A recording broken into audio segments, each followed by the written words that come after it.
Hello,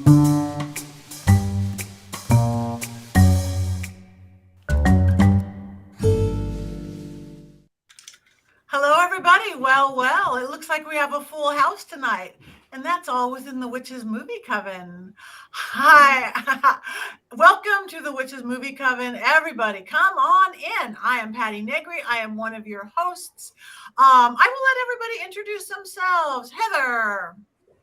Hi, I'm Heather Greene, and I am an author and of a book about movie witches and witchcraft in movies, and I am excited to talk tonight about what's going on, our fun subject. Yes, indeed. Richard-Lael. Yes, hello, I'm Richard-Lael Lillard. Richard-Lael is one name, not two. If I were just Richard, I would be. I'm not going to finish that. But anyway, so yes, I'm known as the Gentleman Psychic. I'm a psychic and a medium. I used to be a psychic and a small, but I gained some weight. I also used to do stand-up, and then I found out that I made more money on my back. Yes, that's me. All right, Courtney, if you can speak. I'm Courtney Buckley. I am living my actual nightmare right now. I'm ghost bait on Scared and Alone. I work at a tour company in Salem, Mass, and I am regretting every decision that's led me to this moment. And Jason. I'm Jason Mankey. This is Mini-Me, and I've written 9 witchcraft books. And I'm excited to see Courtney squirm our entire show for a whole hour. It's going to be awesome. Oh, and happy Burns night. Tonight we drink scotch in honor of the Scottish poet Robert Burns. Happy Burns night. Though I'm not drinking scotch. All right. I am Patti Negri, as I said. You might recognize me from The Witching Hour, my regular podcast, which isn't live like this, or Ghost Adventures, or a million other different TV shows. But you guys, join us, because we're talking about Annabelle today. Annabelle, not 1, not 2, but 3 Annabelle movies. So we thought we'd bring our family members to us just to make Courtney happy. Now, one thing I know somebody wrote in, I don't even know who, like, oh, we're having dolls, we're having haunted dolls, we should do a protection spell. And we all decided we didn't need a protection spell right now. Heck, let it come. But if you are going to have haunted dolls, you probably should know some different methods of protection. So I use a lot. I do clearing, and there's lots of ways you could do methods to do clearing and cleansings. Even with a haunted doll, if it's taking too much energy, my favorite thing is rue. To put a little rue herb with them, and that seems to really soften things. How about anybody else? Some I really people sorry. Go ahead. No, go ahead, Courtney. I was just going to say, according to some people, the best form of protection is abstinence. So I do not own any haunted dolls, and therefore I am protected against them. This is not a doll. Not a doll. Decoration. Not a doll. It's a decoration. But you hold it like a doll. It's resting upon Black Phillip. I'm not even holding it. But it looks like a doll. Mm-mm. It quacks like a doll. It comes alive like a doll and haunts you in your dreams. And it's horrifying to look at. Dare you? It is horrifying to look at, but do not speak to it in its native language. It was made in China, according to the tag over here, and Richard-Lael has been speaking to it in its native language, and I do not appreciate that. Do not address it directly. Now, how do we know? How do we know its native language is Mandarin? Since it's apparently possessed by, a soul, that soul could speak all kinds of different languages. I want all of you to listen very carefully. I will never forgive any of you for this. Well, let's get back to protection, because I think Courtney may need some after tonight. I think you guys are going to need some from me and my not adult. I think some of the ways that I've just learned to quick and dirty is just to use a pentacle. Which is classic protection. If you're on the fly and your doll starts walking towards you and you're not ready for it, you can always work with a pentacle to protect yourself. But I love spell jars. If you're long and permanent wards, they're spell jars are jar magic is great and all kinds of folk magic, and I adore folk magic. So there is all kinds of ways to do it with jars, just to keep it out at least. But once your doll starts walking, that's a different story. You may need that roux, right? So, I actually have a story. I've dealt with all kinds of energies. I've dealt with spirits. I've dealt with things. But I was with Patti. We were in Virginia City at Paracon, and we were at I think it was the old Washoe Club. And I walked into a room and I saw this woman. She was standing there. She was in a blue dress, and she looked really intently into the corner. And I said, okay, I see. What are you looking at? And I looked over and I looked down and I see boots and legs, but there was no life whatsoever. There was nothing. There was no energy. I was terrified. I escaped out the room. I went, no. And then I came to my senses and I came back into the room, and the woman in blue was gone. I didn't see the woman in blue, but I turned on my phone light, and it was a dummy. It was a mannequin dressed like Willie Nelson. So it was not a doll, but it was a mannequin. Close. Willie Nelson might be a doll. It might be. If I learned anything from the skeleton key last week, though, is you could just put some brick dust around your doll, or you're not a doll, and then you'd be safe. Yeah, I'd probably cast a circle, though, like from a grimoire, because that's what they used to use to protect themselves from demons. And, we all know that many of these dolls are infested with demons. Well, and if you have the time, hopefully you have the time. If the doll's coming towards you, you may not have a time for a full circle. That's my fear, Jason. If this doll, not a doll, gets up and I can't even talk, gets up and starts walking at me, I will just beat it with my femur, and then we'll call it a day. But I did have, I just real quick, since we're talking about Annabelle tonight, Patti and Richard-Lael, you were in attendance for this. I had a very horrifying experience with another not a doll on an episode of Scared and Alone, where it was an animatronic, like motion censored animatronic Halloween decoration in the shape of Annabelle from the movie. It was sitting on a couch next to me. I was alone in this house doing an investigation, and you can see on the thing that I wave my arm in front of it, I set it off, it moves, and by moves, it's sitting right next to me, and it just turns and looks at me like this, and it's horrifying. But then 2 more times while I was sitting in that room, not moving, it was set off and stared at me. And I think there's a point on the show where you can see me just like completely disassociate, because I had someone fell like that. Oh yes, She's my awesome jumper. Tonight. That's Cheryl, my jumper. Sorry. Mm-hmm. Tonight rules. I'm not okay. Cheryl's very sorry. Oh, she's upside down She's the now. one. She's moved by herself many times. Oh my God. Courtney, I love you. Oh. Deep breaths, Courtney. And Deep breaths.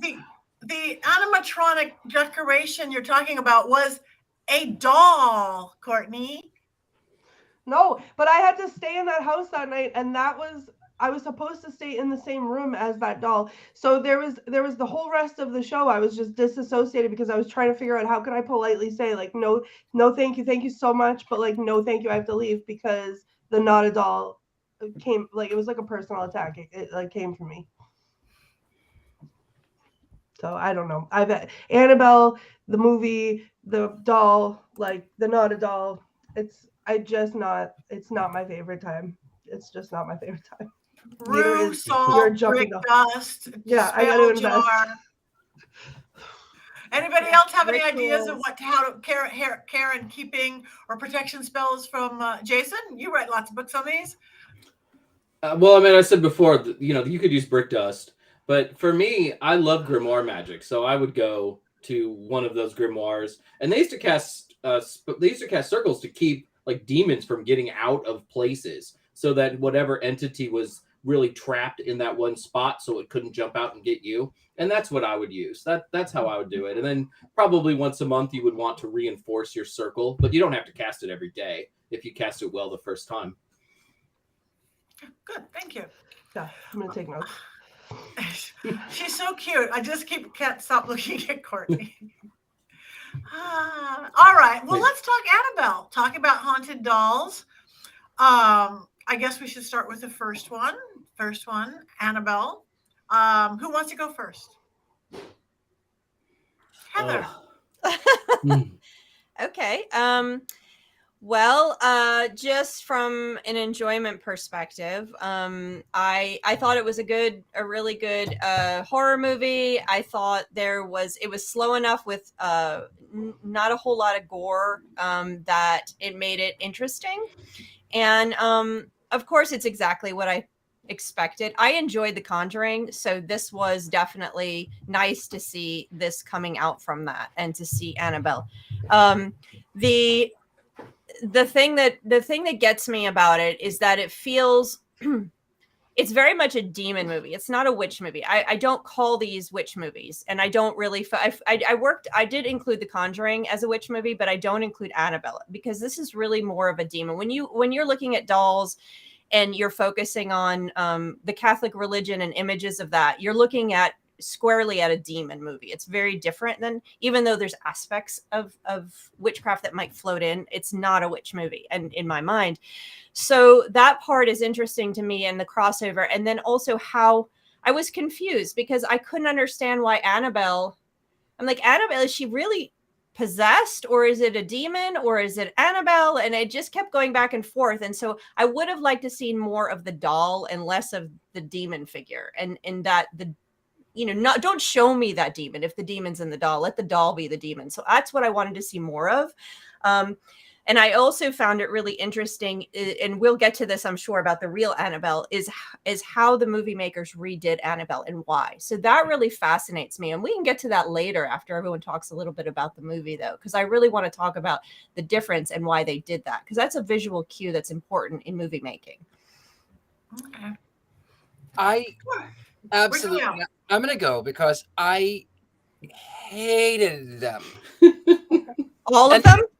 All of them. I couldn't. And I'll tell you the reason I disliked the number one.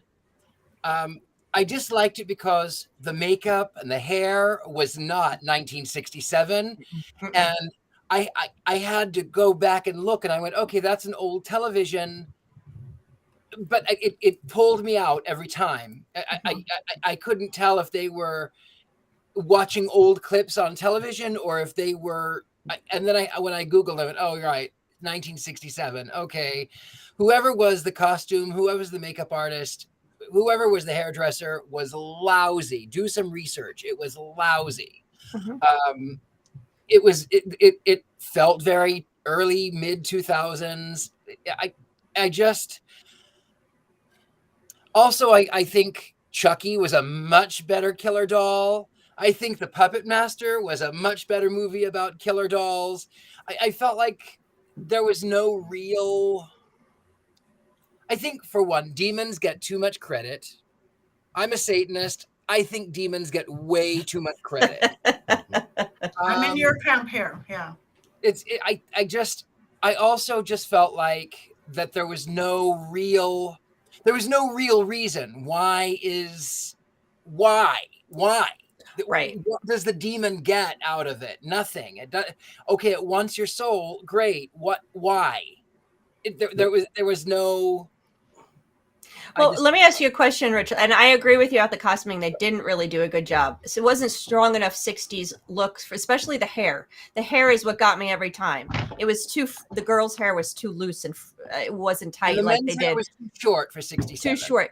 So the question is, when you ask why, I think that gets to the question of, like, this is a general audience film about focused on Satanism as it is, or demons as they were presented by the Catholic Church. It's very much skewed in that way. All of them, Conjuring. So they don't, in that respect, there is no other reason but they want your soul. That's the only thing that matters. So you, as a Satanist, as somebody, and us as witches, might have more questions because we might say, okay, but there's more to it. But for the average audience, there probably isn't. So I think that's an interesting reaction that you have as you are in your perspective. Why? Yeah. Why? What is a demon going to do with your soul? You can get them anywhere. I lived in Hollywood. You can get a soul anywhere. I know. I collected them. I know. I did a movie called "Sell Your Soul to Save It, Satan." People willing to do it. It was a documentary. It was a docuseries, and they had a casting call. 500 people came who were willing to sell their soul to the devil for fame and fortune. Wow. It's out there. You can buy it. Sell your soul to Satan. Lots of souls. But somebody wrote here that the why? Maybe just they said the blood got in the doll's eyes, and so is that the whole why? But then we see in the second movie that girl was the one who was possessed. The mythology of the doll is not particularly good throughout the three movies. It's not really coherent. It doesn't add up. Regarding the first movie, I really don't like the organized Satanist trope. And it's something that you do see over and over again in The Conjuring, because there's never been any evidence of anything like that other than like Charles Manson wasn't even a Satanist, just a crazy person, right? And this kind of echoes that. And I just kind of find it irresponsible, and I think it's lazy writing. And that's one of the reasons I really don't like the first of these three movies particularly much. It's really disappointing to see that like right out in front of you at the beginning of the film. It is really, for me, it is really frustrating because it's so easy to blame the devil when, and I not only is it easy to blame the devil, it also, like you said, Jason, it is lazy. And I think it is insulting to me as a Satanist. You know, people believe whatever you want to believe, but at least do some research into what a Satanist would think about that. You know, it's these movies don't do that. These movies do not look towards the witchcraft community, the Satanist community, the cult community at all. They are solely square, which makes it very unusual. They were produced during a time when witchcraft movies were very popular, and they were actually referencing and talking to consultants, so witchcraft consultants. So it's very unusual, and I'm including The Conjuring, but The Conjuring was a great movie. So it is true. They did not do that with these movies. I also think it's especially problematic because they sell you on the Conjuring movies as based on true stories, right? And Annabelle is connected to these, Conjuring movies, and none of the Annabelle movies are based on true stories. There's a little bit in the original Conjuring film where you see Annabelle that's sort of based on the truth about what happened originally with the nursing student and things. But the rest of it, it's just pure fantasy and made up. And there's nothing wrong with pure fantasy and made up, but you're really kind of, these two worlds are really colliding in the series of films. And it's probably really confusing to people who don't know better at all, or are too lazy to really go through and say, hey, this is the true story about Annabelle, instead of, oh my God, Satanists attacking apartments and things, and crazy girls named B and all whatever else. I want to say, I'm going to go so simplified, and we're looking at Annabelle, but in going back to the first movie, I am a lifelong doll collector since the day I was born. Hundreds of Barbies, all sorts of dolls, more than you guys can see right here. In the original form, they should not have made her so ugly. She could have gotten ugly, but that very first, I found this doll, she should have been prettier. No one would design a master doll maker would have made her prettier. That's so superficial, but so true. That really bothered me. Again, they did a better job in Chucky. Because in Chucky, he was just this cute My Buddy doll, and then he gets possessed by a serial killer, and then he progressively gets uglier. Because the serial killer is ugly on the inside. So yes, I agree. She was automatically off-putting, and no doll collector would want her. Who would take that home, and be excited about it? Who would take it home and not think that it was an evil doll? I mean, nobody. Yeah. It was very clearly an evil doll. They all were. No, and this is what gets me to what I was going to mention, is that they obviously redid it from the real Annabelle completely, and the premise was to have that visual of a scary creature, that cue to the audience to scare, that sort of lingering darkness, that lingering fear that's always there, that's in the room, and you pass it and it's scary. And the doll and the images they chose, the image of her face that they chose is so interesting to me because it is clown-like, and that touches on another fear that a lot of people have, is the fear of the smiling clown. Like it, Pennywise, excuse me, like Pennywise. You have this trend in horror of evil clowns. So what they did was combine that in the image of Annabelle, and it exists. There's a house right there. It's the one from it. It's the okay. I didn't recognize it. Yeah, it's the haunted house from Derry. So you have this. So what they did in remaking her was to give her that clown-esque appearance. That, like, I agree. I have dolls. I have more than you can see as well since my childhood. I love dolls. Not afraid of them. I would not have wanted that doll in my house. And no. That doll is ugly, or that doll is not. There's something wrong with that doll, and I would not have wanted it right from the second movie. And I did not mind, although I agree with Jason and Richard-Lael about the problematic issues with this movie. Those didn't bother me. There she is. Look at that. That is a smiling clown face. That's the Joker. That's Pennywise. That's what they did. Huge difference. Anyway, I agree with you guys. I think the movie Annabelle worked very well as a horror movie, and I enjoyed it. If I could push all of those idiosyncrasies, I think it worked very well because of how they did it, how they told that story, regardless of the other things that we've talked about. And I think the other ones failed in that, but we'll get to that, as we get. Mm-hmm. But yeah, I'm fascinated with the change they made and why they made her look like that. Yeah, I was scared. It worked as a horror film for me. I was sitting there. I actually watched it on my TV, big screen, not under the bed with my phone, on the first one at least.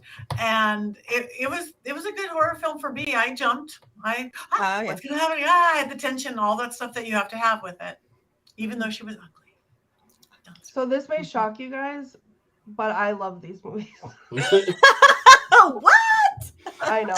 Here's the thing, though. Like, if I can give you guys like just a little bit of backstory, that picture of Annabelle that was just up on the real Annabelle, I took that. So I've actually met Annabelle, the real Annabelle, in real life. Over a decade ago, I got to go to Lorraine Warren's house and take a tour of their museum. And that's me and Lorraine back when I had hair. And in preparation for going on this tour and meeting her, there she is. Yeah, that's the picture I took. I did a lot of research on the cases that the Warrens had covered. I read their books. I read other books. I learned a lot about it. And then, I went and experienced it for myself first. And then the Conjuring movies came out. And like Heather was saying earlier, or Jason was saying earlier, in the beginning of the Conjuring, that piece of Annabelle's story that was there was closer to what really happened, and so I was sucked in at that point. And then when I watched The Conjuring, it wasn't until I got out into the parking lot that I realized that in the movie The Conjuring, I know this is kind of off topic because I'm not talking about Annabelle, but in the movie The Conjuring, there's this little music box that they open up and there's a mirror in it and they can look in the mirror and see the ghost behind them. On the tour of the museum, I had walked in and there was to my right a wall of mirror, and then there was a big, tall, full-length mirror that they called the Conjuring mirror, and they told the story that some people would stand in front of it and conjure spirits and whatever. And I walked past it because there was so much to see, and something pulled me back to that corner, and I had to take a picture. And the picture that I took is the Conjuring mirror reflecting in that mirrored wall, and there's a face. And I went and saw The Conjuring. I watched the whole thing. I was terrified. I walked out. And in the parking lot, I had a meltdown because I realized that this movie that I had just seen, I have a picture that I took of these real things. So I feel like I had a connection to it in that way, where I had I think I just appreciated it on that level anyway. Like, I had a personal connection. I had seen her in real life.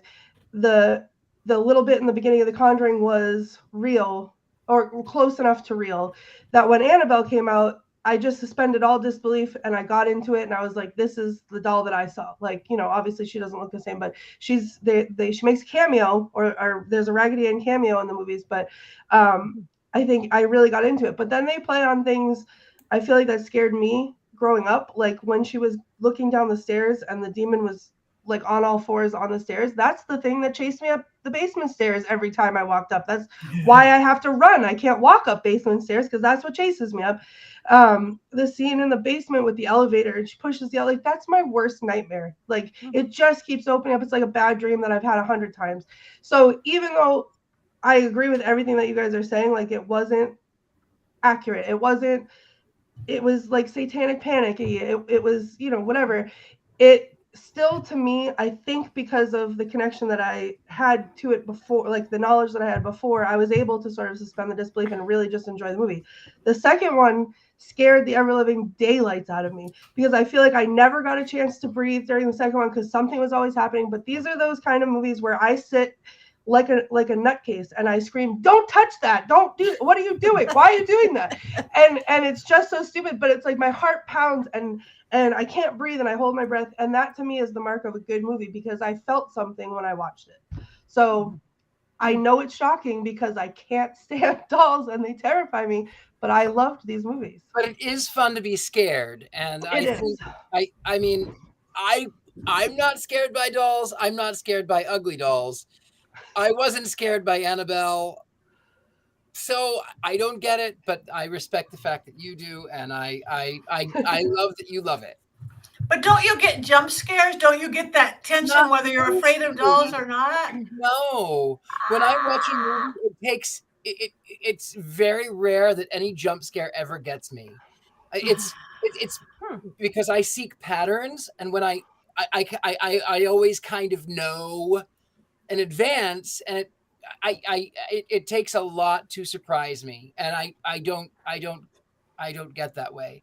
In fact, I think also one of my nervous tics is that whether I'm going through a haunted attraction or whether I'm watching a movie, is that I have to laugh. Like, I remember I went to a haunted house that was put on by the people in my neighborhood years ago, 30 years ago, a long time ago. And I got on that elevator, Courtney, and there was someone on that elevator wearing a bat mask, like a big, like a bat. Mm-hmm. And I said, "Oh, nice underbite." And he goes, I said, "Yeah, if my dog had that underbite, I'd put him to sleep." So I was laughing, but I don't know. I guess scared him. I maybe scared him, but it's also because I don't get jump scares. I always know what's around the corner because I see the patterns. At the same time, when I do kind of feel a little bit nervous, I laugh about it. So I don't know. I don't know. I never get jump scares. And jump scares don't haunt you. Like, jump scares, like, you have it and then it passes. It's fast. It's not one of those things where you think about it for 3 days or a week or something. The best horror movies are the ones that stick in your brain. Psychological. Yeah. Silence of the Lambs, Psycho, even Scream. Much better villains, much more Hereditary. I loved Hereditary. I loved Hereditary. Right. I agree with you guys. Go ahead, Patti. No, I was going to say, I don't know. I feel a challenge, Richard-Lael, next time we get together about We're going to find one. We're going to find one. You want to talk about it like a scare that your room in the middle of the night? Like, I'm having trouble even making eye contact with any of you because all of those dolls on your screen, I have like a headache right now. Like, I am nauseous and I have a headache because I'm so scared of what's happening. Okay, now you're sensitive, Courtney. You're the one, I think, the only one of us who's seen the real Annabelle. How did you feel with or around her? Did you feel her? Did you feel evil or? I feel like I did not open up to her because I had read, because she did a lot more damage supposedly even after they had her. So that's why she's kept in that case. And they give the warnings that they give you before you walk in. It's like, they would say, don't touch anything, obviously, but if anything touches you, or if you touch something by accident, like, you need to tell us immediately, because we have to stop everything. We have to get the priest out. We have to bless everything. I'm not a religious person, but that's what their belief system is. And that's so I was fine to respect that, because that was what they were doing. But it was just like, they were like so serious about it. Like, it wasn't even to like, it didn't feel like it was to try to scare anybody. It was like to drill in that respect of the objects that they were holding. So I just didn't feel like I let myself connect to her in any way because of that. But there was another object, and I don't know, I can try to send a picture in real quick so we can get it up on the screen. It was a satanic idol, and I had nightmares about it before I even went. Like, when I found one like quick video of a walkthrough of this museum, and I literally had nightmares of this. And I was like, it's gonna touch me. It's gonna lean over. It's gonna fall on me. And I think that I was feeling more of that than I was anything else. But there also was, they called it like the Tooth Fairy. It was a life-size doll. She was horrifying, and she had a human tooth in her mouth. It was a human tooth. Where's she rough. from? Kentucky? Yeah, it was rough. I don't know. There was all kinds of like little things there too. I'm sorry, I'm looking down because I'm trying to get this picture up so I can show you guys. But there was all kinds of little things too that just sort of grabbed your attention. There was masks that people would wear. And sort of become them. Okay, so this is they called this the satanic idol. I don't know if we can see it very well, but let me see if I can. I'm going to send it to our producers and see if we can get it up. But this thing was like tall and skinny and terrifying, and I just literally, I genuinely had dreams about it. I had dreams about it before it happened. So that to me was more powerful than Annabelle in my senses. But I don't know if that was just because I was closed off or not, but to her. Interesting. I just wondered. All right, let's move it on to that second movie. I know some people said there's a little There bit. it is. Oh, there we go. That doesn't even look scary. Oh, that's cute. It's like 9. It's like 9 feet sleep tall. with that next to me. Okay, you guys are awful. I'm terrified that you even say these things out loud. But it was like 9 feet tall, like towered over you, and it was like really skinny. And I didn't know the story behind it before I saw it, but it was like it like crawled into my soul and like froze me from the inside out. That's the only way I can imagine it. But I had to like give it like the widest berth because and that's the Tooth Fairy actually right behind him. That little black thing with the green face behind him to the right. It was just like I was sure no matter how far away from him I walked, he was going to tip over and touch me. Like, it was just like he was coming for me. He came for me before I went. He stayed with me for a long time after. Even looking at the pictures now, like, my blood just runs cold. I have to say, I love that Ed and Lorraine have such love, and that people just really are thrilled. And Courtney, that you got to go see them and meet Lorraine in person. I just, there's only one sin that I think, though, that is unforgivable, and that's the fact that their house was decorated like Spirit Halloween. I just, I can't. Well, it wasn't their whole house. That was just part of the house. Oh, just part of the house. Oh, okay. No, it really, like, she was more into like chickens and like roosters. It was very like country-esque decorating. That's worse. But I will say, like, meeting her, I know there's controversy out there about the Warrens, and I'm not going to really speak on that, but meeting her, she was one of, like, just energetically, she was one of the most genuine human beings I have ever met in my life. And that's all I'm going to say. So whether or not the things that, there's controversy, were they telling the truth, were they not, I believe that she believed everything that she was saying. Sure, I think so. And Yeah. and she was amazing to meet in person, and she was kind, and the love that she had for Ed was so apparent. It was beautiful. It was inspiring. She literally just sat with us and talked about him for like an hour, and it was beautiful. And then we go from that to watching a video of an exorcism that they partook in, and that was one of the scariest things I think I've ever seen in my life. And then into the haunted museum, and then I had a moment where I was like, is this my life? Is this what's happening? Because we were ghost hunting in a cemetery at night with Lorraine Warren, and it was just surreal. But then we went out to dinner. But it was like one of the best things that I've done. But it stayed with me, especially that horrifying thing, and Annabelle a little bit, like knowing that she's out there existing like that. I guess they take her out now sometimes to Paracons, and I don't know how I feel about that. But yeah. Courtney. She escaped though the other like a year or so ago. I thought she escaped or something. There was a rumor about that. There was also a rumor, I think, that Zach Bagans bought her. There was a lot of rumors, but they're not. She's very much under lock and key. They do sometimes post videos, like when they have to move her, they post videos showing the process of what they do, and they have all these people there, and it's like this whole big to do. And but yeah, I just heard she caught COVID. And wouldn't surprise me. And that's rough for anybody. But Courtney, did she know that you were a witch when you met her? I didn't know that I was a witch when I met her. So this is before identifying as a witch. Because that's one of the things about the whole Conjuring movies and the Warrens is that really almost fundamentalist Catholicism, and it really comes through in the movies especially.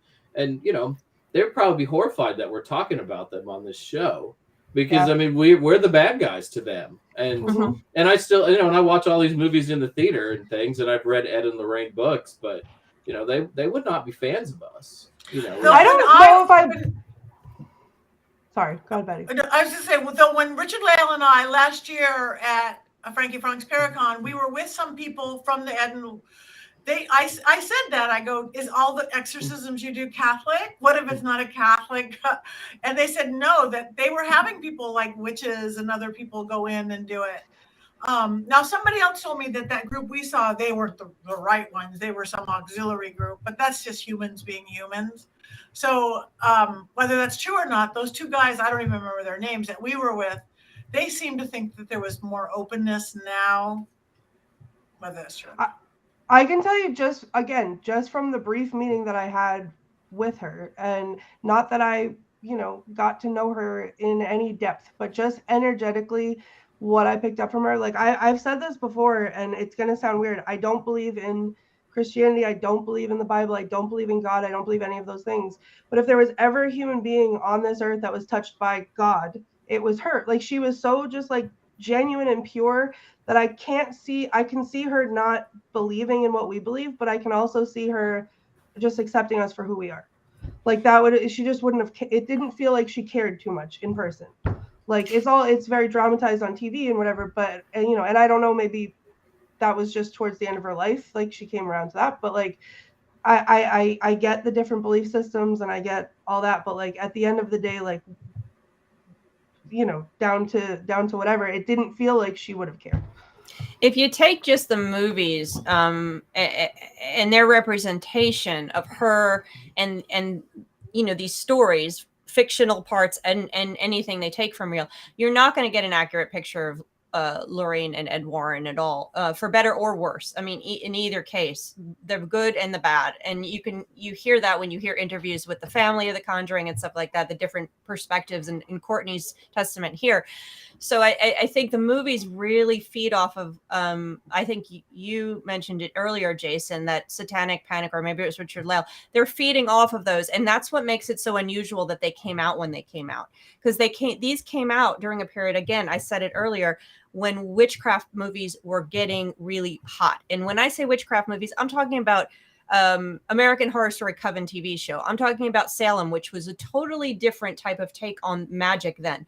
This is as that cycle shot up, and a lot of these movies that we were seeing at this period of time did have positive views of witchcraft, or at least nuanced views of witchcraft, including how they interact with Satanism or other forms of magic.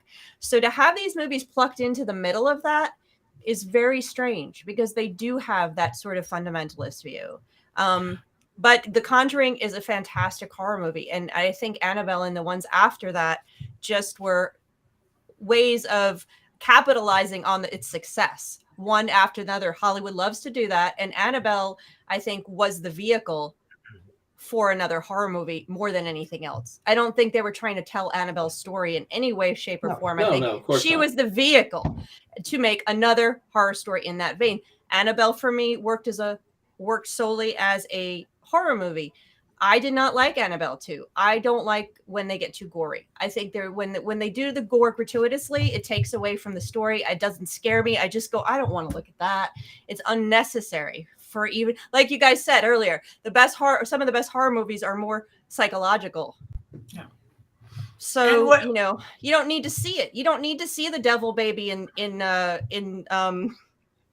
Rosemary's Baby. Rosemary's Baby. Thank you, Jason. You don't need to see it, and you don't need to see it. That's what makes it so creepy. Right. I think the second movie is a huge improvement over the first movie. I disagree. I agree. I thought it was they're running kids. I think the kids with a doll makes sense to me. I thought that there was finally a reason for maybe why this doll looks as creepy as this doll looks. Yeah, I found it. I also didn't find it boring. I found the first movie pretty boring, and the second one was really captivating. It grabbed my attention the whole way through, and I do think there were some scares. It's not like you sit around after you're done thinking, "Oh my God, I'm so scared," and I won't be able to sleep tonight. But speak for yourself. Yeah, but I was entertained. Wow. Right? Yeah. I had just the opposite reaction. I halfway through, I was like, there has not been one murder yet. She hasn't killed anyone. What am I watching here? I like that. The body count in this movie is too low for a horror movie. But I like the first one better than the second one. But little girls. The little girl with the polio and I like because they actually brought personalities into these. But I didn't understand. Now the demon was possessing the little girl, the doll, and then he was walking around, and then he was in the scarecrows. I'm like, are there more than one demon? Is this like an alien and then aliens where we have multiple demons, or is this one demon that split himself and his energy is in control? I was so confused. I'm like, okay, so that is a good point. Yeah. They're certainly not perfect films. It's certainly not a perfect film. It's just I just think it's better than the first film. I'm with Jason. Fair enough. I think it was better, and the costuming was better. So the hair and makeup, the costuming was better. I could forgive a lot more because I was immersed into that 40s, 50s feeling as opposed to when is this supposed to be? So I by that aspect, I thought it was an improvement, though overall, you are right, Heather. Yeah, you're right. Yeah, we got to have a body count. Where's Ice-T? We got to have a high body count. See, I think that like I know, Heather, you don't like the gore. I don't like gore for gore's sake either. I felt like the gore in the second Annabelle movie was for a reason. Like I felt like it was very theatrical, like not theatrical, like cinematic for me. Like when the whatever her name is, the mother, and she was strung up, crucified, and half of her body. I thought that was tasteful, but like appropriate for what was happening. And this is gonna sound, I can't believe I'm saying this out loud, but I enjoyed looking at it because to me it was part of the story. Like it kept me in the story. It wasn't like a slasher movie, which I enjoy a slasher movie from time to time, but it was just blood spraying everywhere for no reason. It was very like what's the word I'm looking for? Like it was staged that way as part of. I'm having a COVID brain moment. It was essential to the storytelling. Yeah, it was. It fit to the story. I think in the same way that like, and again to get off topic, but like Midsommar, the gore in Midsommar to me felt appropriate to what was happening. The gore in this movie fit for me, and I hate it. I really enjoyed it. I think it added more for me. So I have to agree. I agree with Jason. I think the second one was the best one out of all three. I think so. Out of all three, yes, it was absolutely. I enjoyed it more than I enjoyed the other two because I didn't even finish watching the third one because I was so bored. I fell asleep. I can't talk to the third. I can't speak to the third one at all because I fell asleep. So I guess I like the second one. I like the third one. Again, I think it's not because of what kind of, like, whether or not it's an actually good movie, but again, because it takes place in the house of the Warrens with the Warrens Museum and all of their things. And I have been there and I have experienced that. So for me, it was like, oh, I have to like keep my eyes peeled in case I see something that I've seen in real life, or like, is this that thing? Is this thing? And, so it kept my attention in that way. But as far as like a horror movie went, my favorite was the second one. I think the third movie to me felt like an attempt to bring in other scary things from the Warrens' repertoire that perhaps you could make a movie out of later down the road. It was almost like Batman versus Superman, and that the whole point of it was just to push future product upon us, right? How did they react to this particular scary thing in the movie? Well, I think that could be our next Conjuring universe film. That's really what it felt like to me. It was kind of cute, though, that it had like the teenage protagonists, right? Because we had missed that in a lot of the Conjuring movies, which are a little bit more focused on adults. So it was kind of cute that they went back to that old horror trope. I'm coming over to see my girlfriend who's babysitting, that kind of thing. That was actually one of the reasons I hated it.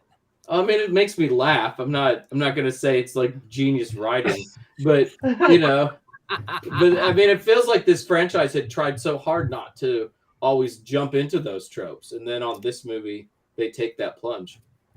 I want to, I didn't get to see the third one, so I'm not going to speak to that, but there was somebody in the chat that asked why dolls and why can't, if other things can be possessed by these demons, and why is it always dolls? And now, I can talk, I did an article about yokai culture in Japan and the folk stories about how hammers and knives and all kinds of things could be possessed. It's fascinating. And if you're really interested in it in Japanese culture, and it's a huge part of their animistic outlook and life overview. So I would definitely look into yokai culture. But this is kind of funny. Right before I was going to watch Annabelle, the second one, Annabelle, what is it? Creation.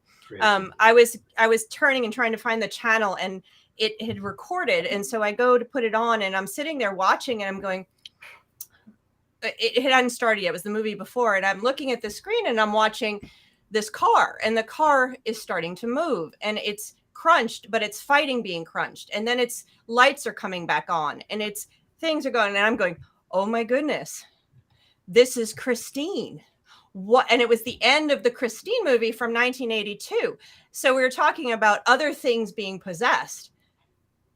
The car in Christine, which is not Steven Spielberg, which is a Stephen King book, is a great cheesy 80s horror movie about a car that is possessed, or we think is possessed. I'm not so sure, but I love watching that movie. So it was a great end to watch a car being possessed into a movie about a doll being possessed. What a fabulous afternoon. I will attest, though, that cars can become possessed. My parents had a 1959 Buick Electra. Beautiful. It was bright pink, flat top, 4-door. It was lovely, beautiful car. And I remember I loved it so much, but I would see faces. I would, out of the corner of my eye, it would be parked. I would see faces in that car. And then one day, out of the blue, I walk by the car, and the emergency brake goes off, and it goes back around the RV, the wheels turn, and it rolls down the hill, and it gets caught. It would have gone into the river. We lived on the edge of a hill on the river, and it would have gone into the river had it not been caught up in the fence. So yes, cars can absolutely become possessed. Well, yeah, even in the Warrens, sorry. I think almost anything. Go. Just really quick, like in the Warrens Occult Museum, like I said before, like they have it's not just a museum filled with dolls and Ouija boards. It's toys and masks and pieces of things and this thing that they picked up, and everything had a story, and it was a book, and it was a this. So the whole occult museum is just objects, like of all different varying kinds. So I wouldn't be shocked if there was a hammer or a chainsaw. I think that's what the comment said. Something that would do a little bit more destruction. I wouldn't be shocked if those were in there too. Just speaking strictly to the Warrens. Speaking of things that are possessed, Amityville Horror. There was one where this lamp ends up in a yard sale, and they buy it, and then the lamp is haunted, and the guy spends the entire film running away from this giant haunted lamp. In the Okay. one folk story. I'm sorry, Patty. Go ahead. I'm slow. It's my old improv training. One at a time. No.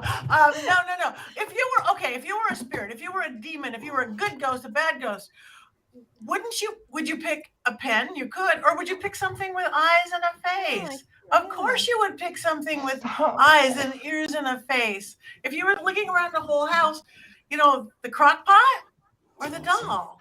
It's a no-brainer.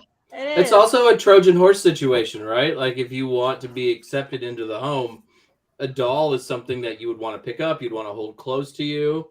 It makes much more sense than the crock pot, which you don't want to sleep with at night. But we all sleep with Black Phillips. Well, at least I sleep with my Black Phillip. There's always a chance that he could be possessed one of these days. And then he'd He's be got right next eyes, ears, mouth. The way you guys are making me scared of my Black Phillip. No. He's a doll. Richard-Lael, your doll is beautiful. That is amazing. Thank you. It's my friend the devil, and he's very haunted. He's friends with Belle. Yes. They love each other. We should really do your doll boyfriend. introduction before we're done. A dating service. Doll dates. Ooh, she loves him. Now we don't talk. Here comes another doll. Go on. That was Asmodeus. Oh yeah. Yeah. One of the dolls that was considered by some communities to be possessed during the 80s, and they were actually warned people not to have them. And I have one over here. I don't know if you can see it. I don't think it's on camera. Let me see if I can move my camera over. But I have more dolls. If you look up, hold on, up there she is. See with the red hair. Cabbage Patch. No! Cabbage Patch. See her up there? She was my Cabbage Patch. During the 80s, there was they were warning people not to buy them because they were possessed. They were embedded with some kind of evil, this, that, or the other thing. So she's up there.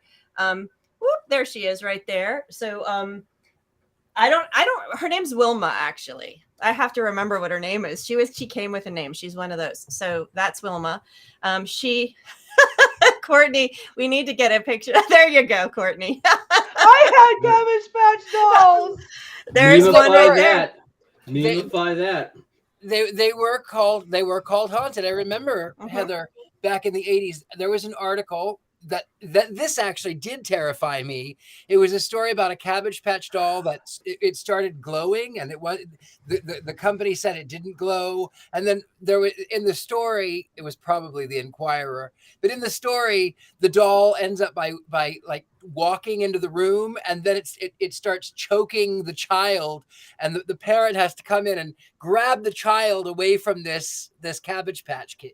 Yeah, it was part of the satanic panic. They said they were warning parents that the dolls were going to suck their souls or something like that. It was I had to investigate this as part of the article, and I was going to hold up this book. This is, if you're interested in yokai culture from Japan, they believe in dolls and items can come in spirited when they become 100 years old. So she's getting close, this one right here. She's not quite 100 yet, but they also have, because of that, they actually have formal funerals for dolls. So if you decide, I don't want my doll anymore, you don't just throw it in the trash can like they did with Annabelle. Oh, we don't want this. She's too creepy. I'm going to throw it in the trash. They actually have at Buddhist temples formal ceremonies to say goodbye to the doll so that the spirit, if it is inspirited, can go somewhere else and you won't be bothered by the doll. Because if you don't treat your doll right, you might be in trouble. What's her name, Heather? Because I swear she just It's Shirley Temple. winked at me, and I jumped a little bit. It's not. She doesn't have a name. She's a new doll to me. She has golden eyes, which you probably can't see on the screen. I'm gonna actually restore her hair so she's a little bit better. She just came to me from someone who's owned her. She's probably from about 1939, 1937. So I would love if our people listening can come up with a name. Think of a name and come and let me know. What should I name her? She's brand new and she would love to have a name.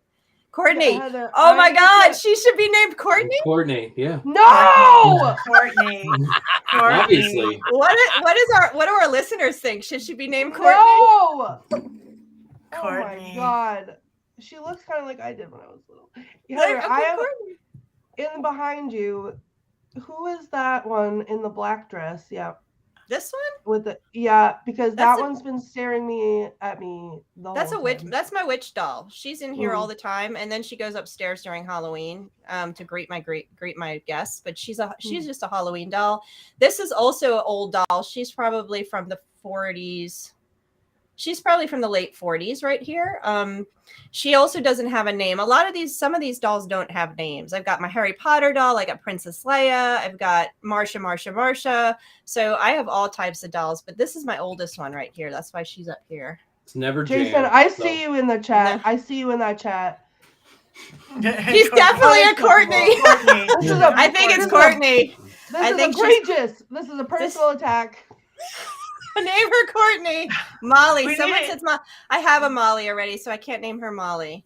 But Courtney. I'm liking Courtney. Courtney it is. All in favor, raise your hand, Courtney.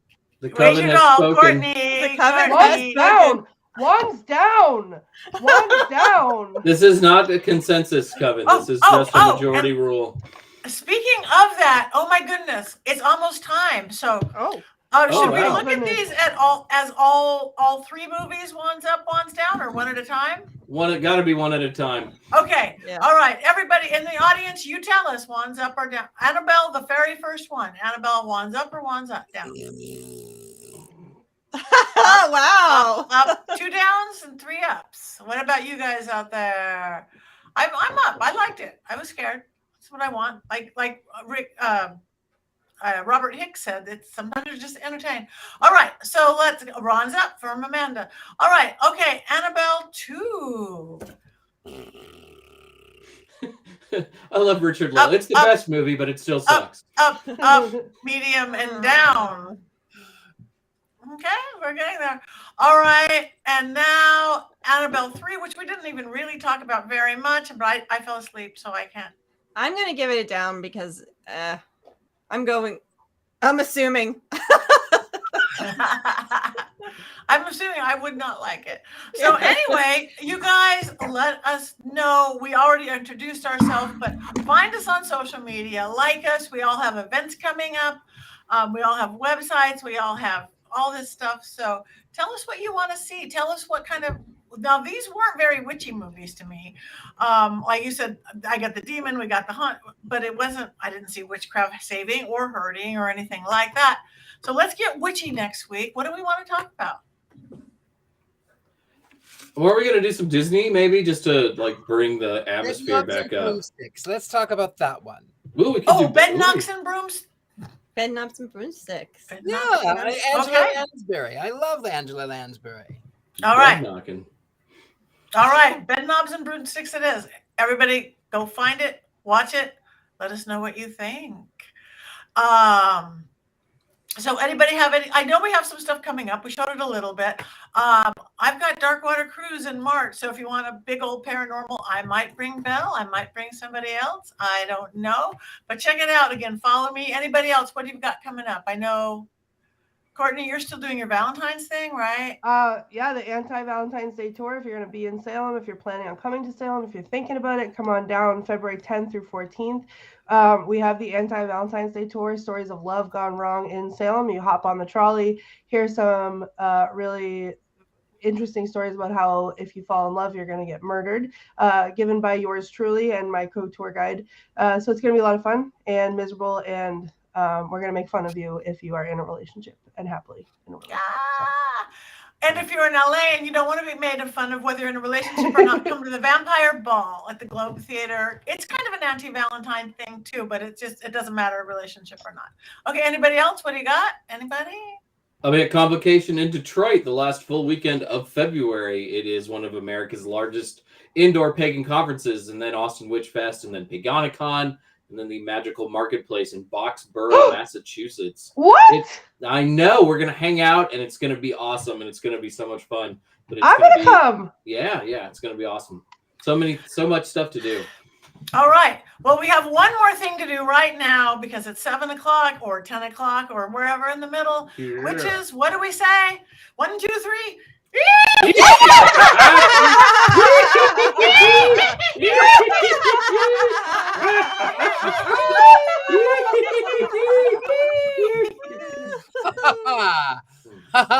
really